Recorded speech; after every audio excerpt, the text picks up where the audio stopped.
Palang araw po sa ating lahat. Ako si Godfrey Quizon and this is my devotion for today, August 2. And ang topic po natin for today is ano ang purpose ng prayer maliban sa humingi sa Diyos. So, kapag po ba tayo nagdadasal, tayo mga Christians is nanghingi lang po ba tayo sa Diyos? So, ang ating concept ngayon is prayer. Prayer daw po is personal communication with God. It is not a ritual or religious duty, but a real and intimate conversation between the Creator and His redeemed children.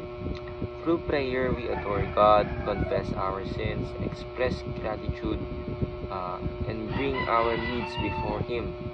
Prayer is both a means of praise and an act of obedience, grounded in the work of Christ and guided by the Holy Spirit.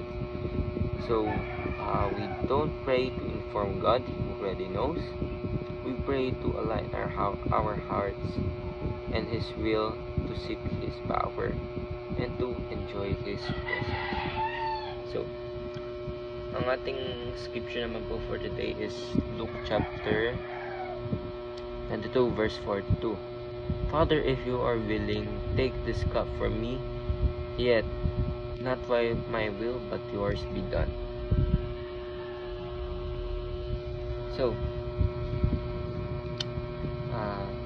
sinasabi po dito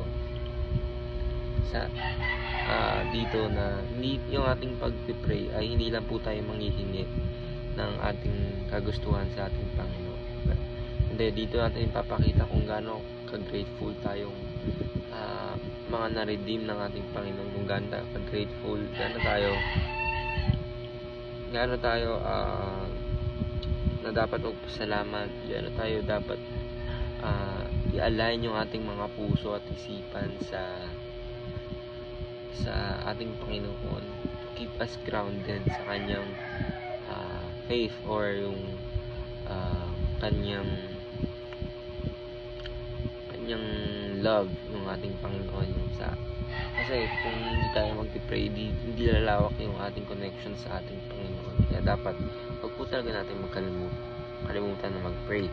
So prayer is aligning our hearts with God's will, prayer is enjoying God's presence, and prayer is God's means of glorifying Himself. So hindi natin ginag-glorify ang ating Panginoon para sa ating Panginoon, kundi para sa atin mismo. Kasi of course, sino ba naman tayo kung wala ang ating Panginoon, or wala tayo dito sa ating mundo kung wala ang ating Panginoon. So that is why kailangan po natin na laging magpakumbaba at laging unahin po ang ating Panginoon sa lahat ng ating buhay, at sa Kanya po dapat lahat ng kapurian.